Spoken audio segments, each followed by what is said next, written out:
Hello and welcome back to another video. So I am back from my holidays.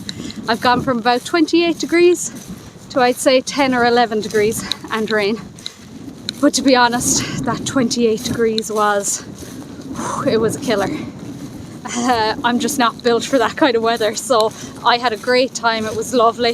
That weather is perfect when you're beside a pool and you could just dip in and out. But I'm happy enough to be home, and sure, I can put on a jumper and a jacket here and I'm grand. So I've just come down to check on the cows there. They couldn't care less that I'm back. They didn't even look up. Well, they did, and then they put their heads straight back down. So look, it's good to see that they are content anyway.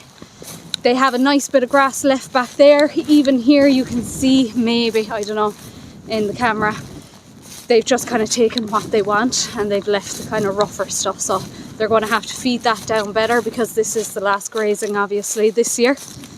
So we want it to be fed well, and hopefully it will come back a bit better in the springtime, as it does every year. Now, our major problem since I've come back is no grass is grown. Really, it's just the time of year. It's too cold, the evenings are too dark. We did get a sup of rain, but too little too late, I'm afraid. So that means we've probably got 3 weeks of grass left. Now, I think some cattle will come in earlier than others, just depending on who has what left. But we thought we'd be in a better position for grass, to be honest. And we didn't shake much fertilizer this year, considering the drought-like conditions we had and stuff. We were quite comfortable for grass all summer, but it just really slowed down. We just didn't get the heat, we didn't get the sun, we didn't get the rain. So with that, you tend not to get too much grass. And yeah, I think we have about 3 weeks left, roughly. We thought we'd have the first reseed ready to go 3 weeks ago at this stage. Not to be. So that has definitely put a bit more pressure on us. But we are going to put the calves in there. We're going to wean them in maybe a week. And we're going to put them up there, which I'm not looking forward to, because they're so wild. I'm going to need a lot of help for that job that day. But hopefully we'll get them up there anyway. And hopefully we'll get them back down out of there as well. But at least, you know, it will be grazed, albeit not a mighty grazing, but it will be grazed before they go in for winter. And that is what we wanted, because we don't want it to go too strong for the springtime.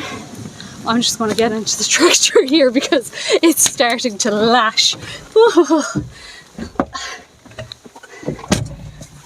Oh my god. Anyway, so I must go up and see the yearlings yet, but I can actually see them from my house and they seem to be happy enough and have a decent amount of grass. They also have what we call the self-feed yet to feed.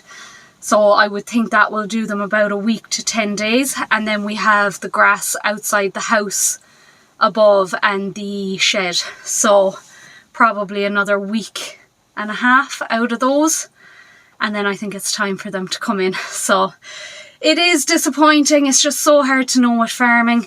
This time last year the ground was in bits. We probably left them out too late last year, I think. And we ended up just destroying the ground, and we kind of paid for it then really in the spring. So we said, what's the point in spreading the fertiliser? You're leaving the grass over the winter then, and it's just getting burnt by frost, or it's getting too strong or whatever. But hard to get it right, hard to get it right. So look, I'm going to leave it here for now. I'm going to go up, get the 135 and the trailer, and I am going to put the silage wrap into that because it's time. And it is the worst job I could have left for myself on the first day back from holidays, but yeah, I must really love myself for this one. But I'm going to get that in. We'll go up, have a look at the yearlings, see how they're doing, and have a check on the reseed so you can see how both reseeds are doing. There is an absolutely piercing ringing sound off, I think, the brakes in this clip, so I'm just going to play music over this and save your eardrums.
Honestly, that's so frustrating.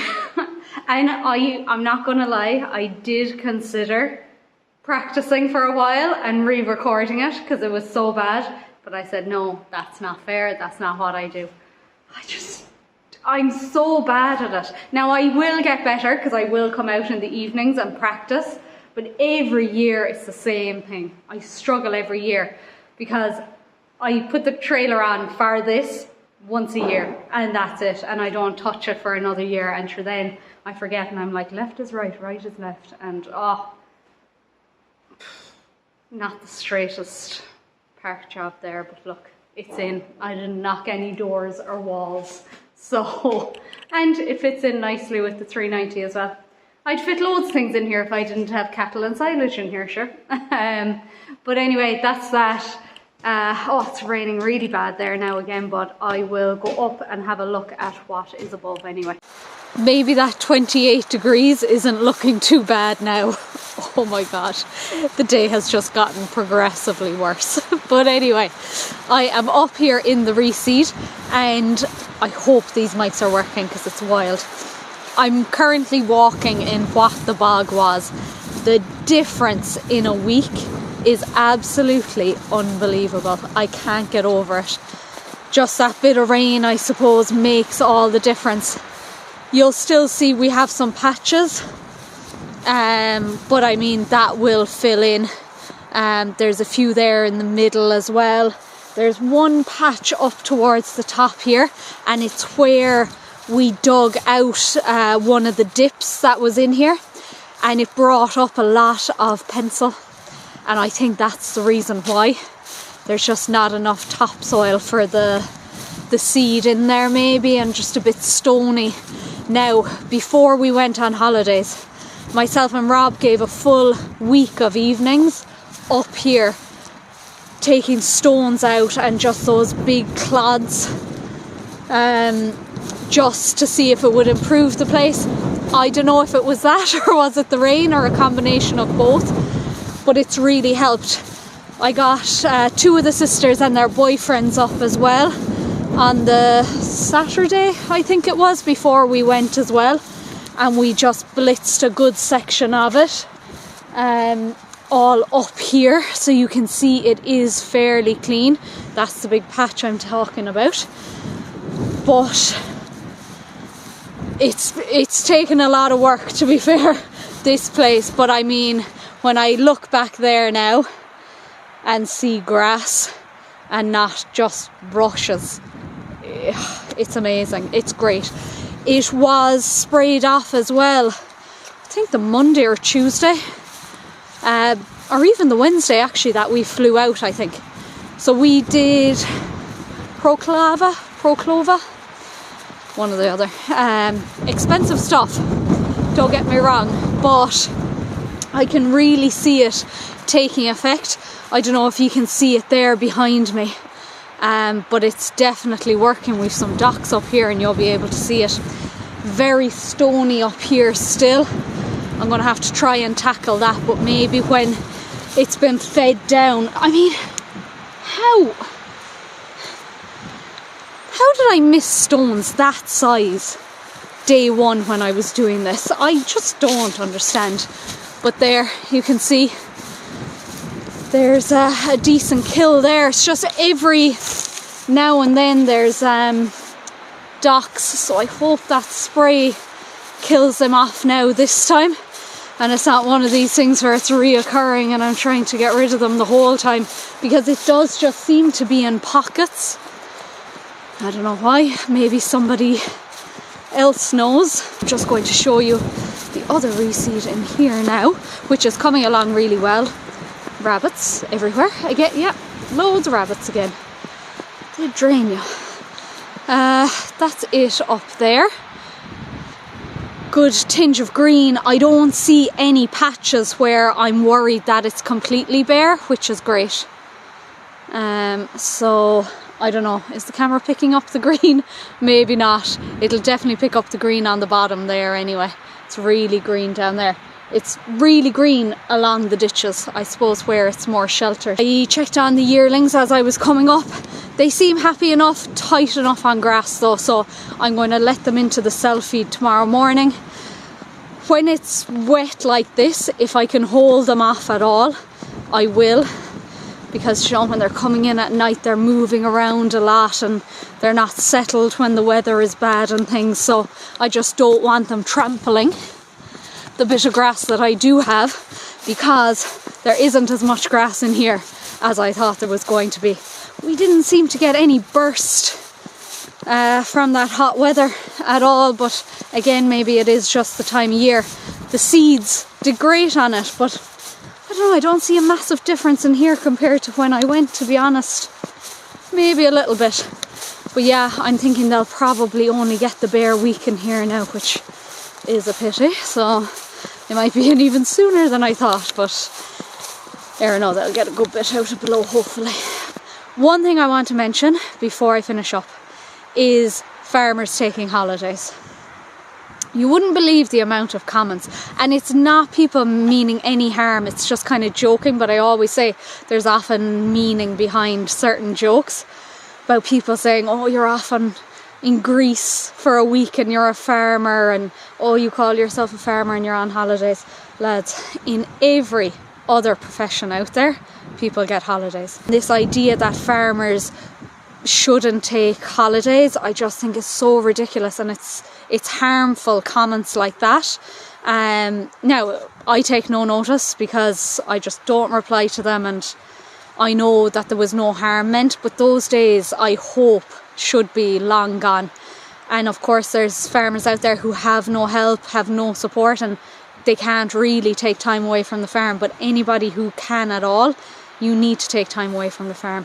I also saw some comments that were really disappointing on, not my YouTube, in fairness, I just have the nicest people on my YouTube, I think, because I don't get any of this nonsense on my YouTube, but on other YouTube videos kind of praising some farmers for not going to the ploughing and having a go then at other farmers that did, saying that, oh, they were there taking photos with companies and whatever. Lads, the ploughing, for me anyway, was one day in the year. For others, yeah, they go for the 3 days, and more power to them. If I could go for the 3, I would have, but I was in Greece. But for people then to be having a go at farmers for going to the ploughing, something that so many farmers look forward to going to once a year, and then people say, oh, you're a great farmer because you didn't go, you're a hard-working farmer because you didn't go to the ploughing. The fact that other farmers went to the ploughing does not make them any less hard-working than anybody else. And I did take offence to, there was a couple of comments and then a couple of comments on top of comments, and I just thought, do you know what, lads, don't encourage that behaviour. They can take a few days away from the farm and it doesn't make them any less of a farmer for doing so. So yeah, I don't like seeing those kind of comments, because it's a tough life a lot of the time as a farmer. We've good days and we've bad days, but everybody deserves a break, everyone deserves a holiday, and unfortunately a farmer's holiday is not a paid holiday, but everybody deserves that time away anyway. But I will end this video with my lovely quiet yearlings here. They're going to be so disappointed that I don't let them in here, but I'm going to be strong. Dad would be proud of me. And look, I'll leave it there. I'll come back hopefully with a lot of action in my next video, all going well. So as always, thank you for watching. If you liked it, give me a like, and if you haven't already done so, please subscribe. Thank you.